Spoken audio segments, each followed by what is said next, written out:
वालेकुम मेरे भाइयों बहनों, इतनी जोर से बात कर रही हूँ तभी आवाज कम आ रही है। और मैं वहीं जा रही हूँ अपने बीमार फोन को सही कराने के लिए लेके जा रही हूँ उसके डॉक्टर के पास, यानी कि वीवो सेंटर मोबाइल सेंटर जा रही हूँ। उससे पहले मैं बैंक भी जा रही हूँ, क्योंकि आजकल स्कूल वालों को लगता है पेरेंट्स लोग के पास बहुत ज्यादा टाइम होता है। इसलिए अब उन्होंने नया रूल निकाल दिया है। अब से फीस जो होती है, मतलब पिछले 2-3 महीनों से फीस जाके आप बैंक में जमा करो। अब शायद उनको लगता होगा पेरेंट मम्मा लोग तो काम करके सो जाती हैं घर पे, चलो उनको काम दिया जाए। तो मैं बैंक जा रही हूँ पहले, बैंक के बाद मैं अपने मोबाइल को सही कराने लेके जाऊंगी फ्रेंड। अभी तक की ये अपडेट है। बैंक, पहले बैंक का ही काम खत्म करते हैं।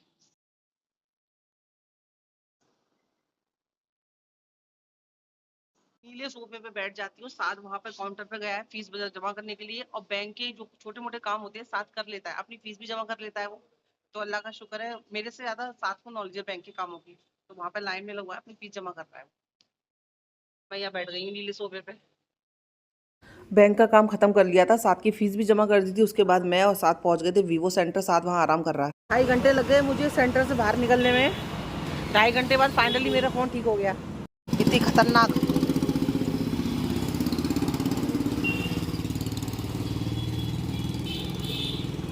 3:15 बजे हम लोग घर पे आ गए हैं ना, सच्ची बता रही हूँ। एक चीज़ तो ध्यान समझ में आ गई है, एसी में अगर आप 3-4 घंटे बैठ गए, उसके बाद ना इंसान कोई काम करने लायक नहीं बचता भाई। हम ठहरे धूप में डोलने वाले लोग, कूलर पंखे में रहने वाले, और 3-4 घंटा हमने एसी में बैठे ना, जैसे ही हम लोग बाहर निकले 2-3 हम लोग को काम थे, वो काम नहीं कर पा रहे थे। मतलब गर्मी का जो एहसास होता है ना, वो एसी से निकलने के बाद ना ज़्यादा लगता है। तो भाई एसी में बैठने की आदत जो है वो एक तरह से बेकार ही है, क्योंकि हम घूमने फिरने वाले, धूप में डोलने वाले। तो घर जैसे ही हम लोग स्टोर से बाहर निकले ना, तो भाग के हम लोगों ने समोसे लिए, गरम गरम समोसे सीख रहे थे फ्रेंड। तो ये रहे समोसे, और ये लाल चटनी, ये सबकी फेवरेट, मेरे को बहुत पसंद है, और ये हरी चटनी। तो अभी हम लोग समोसे खाएंगे। जब तक मोबाइल बन रहा था ऐसा नहीं हमने कुछ खाया पिया नहीं, जब तक मोबाइल बन रहा था ना, तो हम लोग वहाँ से आके हम लोगों ने छोले भटूरे खाए। मुझे एक दुपट्टा लेना था, वो लिया। मुझे अपनी घड़ी में सेल डलवाना था, घड़ी बंद हो गई थी मेरी, सेल नहीं था तो सेल डलवाया। ये सारे काम मैंने जब तक मोबाइल ठीक हो रहा था तो मैं धूप में कर रही थी। उसके बाद मोबाइल सही हो गया, समोसे लेके घर पे आ गई हूँ। अब मैं सिर्फ सोऊंगी, क्योंकि नींद बहुत तेज़ आ रही है मुझे भी, साथ को भी। समोसे खाए साथ में मैंने, और समोसे खाने के बाद जो मैं और साथ सो गए ना, हम लोग को बिल्कुल भी होश नहीं। इतनी गहरी नींद में सो गए, इतना ऐसा लग रहा था पता नहीं क्या पहाड़ तोड़ के आए, और होश नहीं। अभी वो सो के उठे। तो सो के उठते सबसे पहले मैंने चाय बनाई है, तो चाय पी रही हूँ, साथ में थोड़ा सा सामान लेने गया पापा की दुकान पे। और जो फोन नहीं हो गया भाई, बहुत जिंदगी के लिए जी का जंजाल हो गया है। कहते हैं ना 99 बुराई है तो एक अच्छाई भी है फोन में। फोन के बिना ऐसा लगता है कि जिंदगी थम गई है, चलेगी नहीं, एकदम लाचारी सी महसूस होती है, या अल्लाह फोन सही नहीं है, कुछ भी दिक्कत आ जाती है फोन के अंदर। क्योंकि ऐसा होता है ना, तो जो भी रिश्ते ज्यादातर चल रहे हैं ना, फोन पे ही चल रहा है।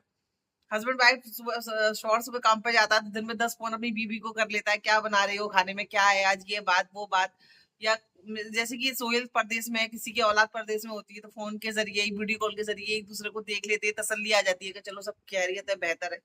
तो सारे रिश्ते जो चल रहे हैं फोन पे ही चल रहे हैं। बाकी की 99 बुराई भी है कि इंसान हद से ज्यादा इसकी आदत पल गई है, वह पाल ले रहा है। एडिक्शन हो गई है इस फोन का, क्या फोन चाहिए सुबह शाम बच्चों को, हर चीज की बुराई है। मैं वही बोल रही हूँ, 99 बुराई है तो एक अच्छाई भी है इसकी। वरना ऐसा लग रहा है दुनिया, मुझे लग नहीं रहा कि फोन के बिना चल पाएगी।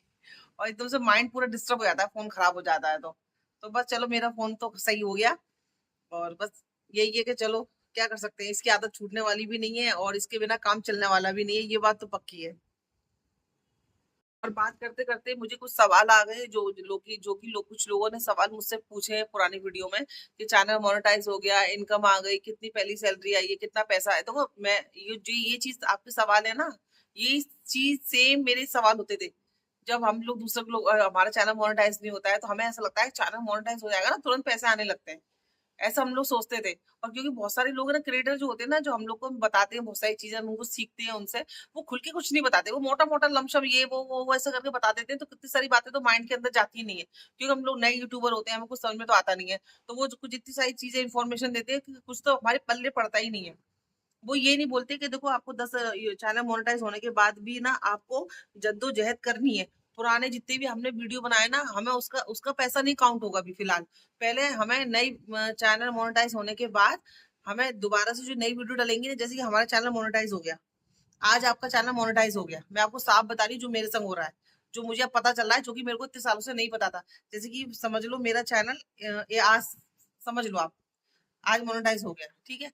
उसके बाद से, आज के बाद से जो मैं वीडियो डालूंगी, उसका पैसा वो लोग काउंट करते हैं।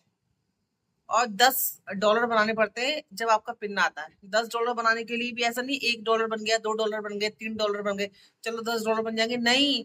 1 पैसा, 10 पैसे, 12 पैसे, ऐसे इस तरह से पैसे होते हैं ना, इस तरह से उनके उनके जो भी SR CR दिनार जो भी होते हैं, डॉलर के हिसाब से पैसा बनता है ना, तो उनका ऐसा बनता है, एक एक पैसा बनता है फ्रेंड। 10 रुपए, 10 पैसा बन गया, 5 पैसा बन गया। अब आप सोचो, 10 पैसा, 5 पैसा, 1 पैसा, इस तरह से वो वीडियो में पैसे जोड़ते हैं, तो सोचो 10 रुपए बनने में भी कितने दिन लग जाते हैं।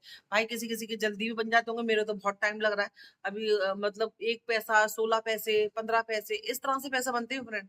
तो आप आपका चैनल अगर मोनेटाइज भी हो जाए, तो अब ये मत सोचना कि मोनेटाइज होते तुरंत पैसा आता है, उसके बाद भी माथा पच्ची ये सब चलता रहता है। क्योंकि मेरे को यही लगता था कि मोनेटाइज हो जाता है तो बस टेंशन खत्म। नहीं, टेंशन खत्म नहीं होती है, टेंशन बरकरार ही रहती है।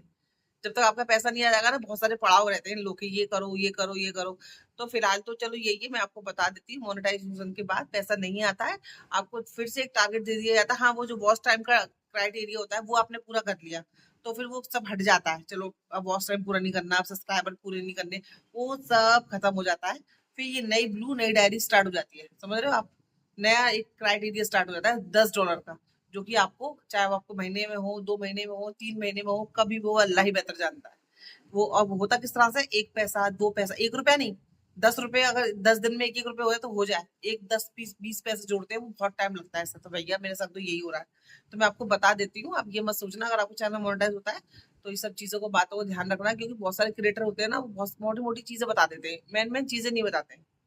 तो बस आप काम करते रहो, इंशाल्लाह इतना दिन हो जाएगा। अपना ही ब्लॉग डालना, जो चीज आपको आती है वो डालना। देखो, लोग गलती क्या करते हैं पता है,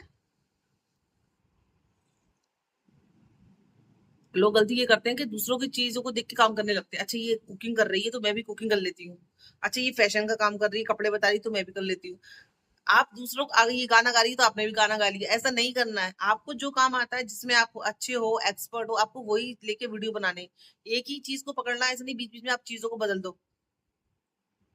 आपको जो चीज आती है, समझ रहे हो आप, मुझे बात करना आता है अच्छे से, तो मैंने भैया ब्लॉगिंग का काम स्टार्ट किया, क्योंकि खाना बनाने के लिए बहुत सारी चीजें चलती है। मुझे लगता है सबसे मुश्किल अगर कोई काम है ना, सबसे मुश्किल ब्लॉगिंग का जो काम है वो खाना पकाने का होता है। क्योंकि ना उसके अंदर रोज आपको नई नई चीजें डालनी होती है। आप खाने पकाने का अगर चैनल डाल रहे हो तो बहुत सोच समझ के डालना, बहुत सोच समझ के डालना, क्योंकि उसमें बहुत ज्यादा, एक तो क्या है, पैसा बहुत लगता है। रोज आपको माइंड में ये चीज चलती रहती है कि यार आज ये बना के डालना है, नाश्ते का डालना है, सुबह खाने का डालना है, डिनर डालना है, वेजिटेरियन डालना है, नॉन वेज डालना है। इतनी सारी चीजें चलती रहती हैं, उसमें पैसा भी जाता है फ्रेंड। सारी चीजें घर पे अवेलेबल नहीं होती है। घर में तो हम वही राशन पानी, सब मसाले लेते हैं। अगर आप कुकिंग का काम कर स्टार्ट कर रहे हो तो आपको बहुत सारी चीजें जो होती हैं ऑन द स्पॉट मंगानी पड़ती हैं। तो इसलिए आप कुकिंग का चैनल खोल रहे हो तो आप बहुत सोच समझ के खोलना, क्योंकि इसमें आपका पैसा बहुत जाएगा। बहुत सारी चीजें आपको रोज रोज रोज मंगानी पड़ेंगी। ठीक है, और चलो आप कर भी रहे हो, तो आप फिर उसी को लेके पकड़ के चलना, बीच में चैनल चेंज मत कर देना। किसी और का कंटेंट मत यूज करना, किसी और का चैनल मत यूज करना, किसी और की आवाज यूज मत करना। जो आप हो, जैसे हो, आपकी आवाज मोटी है, पतली है, अच्छी है, जैसी भी है आपकी आवाज है, आप अपनी आवाज में काम करना। अपने कंटेंट डालना जो आपकी लाइफ में हो रहा है। अगर आप डेली ब्लॉग बनाते हो, फैशन का बनाते हो, सिलाई का करते हो, जो भी करते हो, आपको खुद आना चाहिए। हर इंसान में कोई ना कोई क्वालिटी फ्रेंड जरूर होती है। बस देखने की जरूरत है कि किसी में खाना पकाने की होती है, कोई सिलाई बुनाई अच्छे से कर लेता है, कोई एडवाइस अच्छे से दे देता है। तो जिसको जो आता है आप करो। मुझे तो बातें करना बहुत अच्छा लगता है, और बातें मैं अच्छे से कर लेती हूँ, मुझे इतना पता है। तो इसलिए मैंने ब्लॉगिंग काम स्टार्ट किया है। तो बस आप बाकी आप देख लो, कुछ समझदार हो। मैंने बता दिया कि पैसा मोनेटाइजेशन के बाद पैसा जल्दी नहीं आता है। $10 बनने में टाइम लगता है, पापड़ बेलने पड़ते हैं, वो पापड़ मैं अभी भी बेल रही हूँ। तो वो ये बात क्लियर हो गई है। जो भी क्वेश्चन होगा आप मुझे दोबारा करना, इंशाल्लाह मैं आपको अगले वीडियो में वो सब क्लियर कर दूंगी। ठीक है, चलो जल्दी मिलूंगी नए ब्लॉग के साथ। अपना ख्याल रखना, दुआ में याद रखना। मेरी चाय ठंडी हो रही है, चैनल को सब्सक्राइब कर देना। अल्लाह हाफिज।